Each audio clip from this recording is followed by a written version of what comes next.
अस्सलाम वालेकुम। आज हम लोग गज़ल की नेक्स्ट तशरीहात 9th क्लास पढ़ेंगे।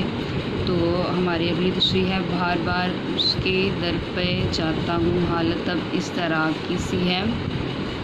तो इस तशरीह तलब शेर में शायर जो है वो कहते हैं, शायर के लिए वो दिन जो है वो ईद के मंज़र से कम नहीं होता जब उसकी मुलाकात जो है वो अपने महबूब से हो जाए।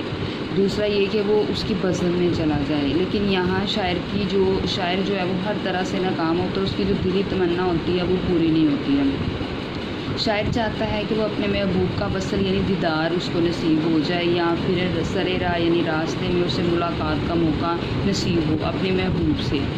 इसीलिए शौक़ का ये आलम है कि वो बार बार अपने महबूब की गली के चक्कर काट रहा है, लेकिन उसे मायूसी का जो है वो सामना यानी जो वो सोच रहा है कि उसके जो है वो महबूब से मुलाकात हो जाए, वो नहीं हो पा रहा। चुनाचा जो है वो मीर कहते हैं कि महबूब से मुलाकात के लिए बार बार उसके दर पर जाता हूँ, इसके दरवाजे पर जाता हूँ, लेकिन मेरी दिली तमन्ना जो है वो पूरी नहीं होती। हर बार जो है वो नाकामी का सामना होता है।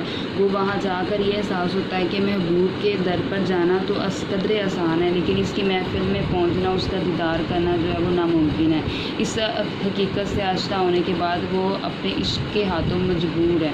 तो दरअसल जब कोई शख्स जो है वो सुकून की खातिर किसी दरवाजे पर फ़कीराना चक्कर लगाए तो उसे कतई तौर पर नाकामी का सामना हो तो उसकी हालत काबिल रहम जो है वो तर्स हो जाती है, काबिल रहम हो जाती है। यानी जो है वो शायर का कहना ये है कि अब उसकी जो हालत है वो काबिल रहम हो चुकी है, क्योंकि वो बार बार अपने महबूब के दर के चक्कर तो लगाता है, लेकिन उसे जिस चीज़ की तमन्ना है, जिस चीज़ की ख्वाहिश है वो पूरी नहीं हो रही है। उसके बाद आप लोग इसमें ये शेर लिख दें, तो अगर हम कलाम हो जाए, हम फ़कीरों का काम हो जाए। अगला शेर है, मैं जो बोला कहा कि ये आवाज़ उसी खाना खराब की सी है।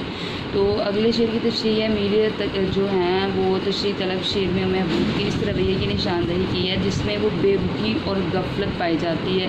यानी शायर ये कहना चाहते हैं कि उसका जो महबूब है वो उससे हमेशा बेरुखी और गफलत का इजहार करता है। शायर का दिल बेशुमार तमन्नाओं का मस्कन है, यानी शायर के दिल में बेशुमार जो है वो ख्वाहिशात है और इनकी तकमील, इनको पूरा करने के लिए कोई रास्ता निकालने की कोशिश करता रहता है। इन आरज़ुओं में से एक ख्वाहिश जो है वो कुच्चे महबूब तक पहुंचना है, यानी महबूब के दर पर जाना ताकि इससे मुलाकात जो है वो हो जाए। लेकिन जब दरवाजे पर सदा लगाता है तो महबूब अंदर से लापरवाही का मुजाहरा करते हुए कहता है, ये आवाज़ उसी बदहाल की सी है।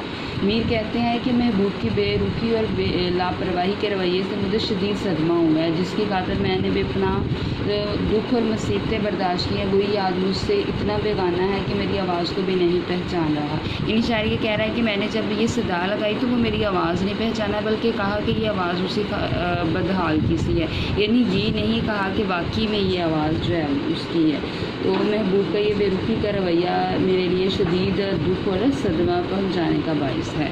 ये उसमें आप लोग ये शेर लिखें, एक मुद्दत के बाद मिला तो मेरा नाम तलक पूछ लिया, जिसने बिछड़ते वक्त कहा था तुम याद बहुत आओगे। उसके बाद अगला शेर है, आतिश गम में दिल भुना शायर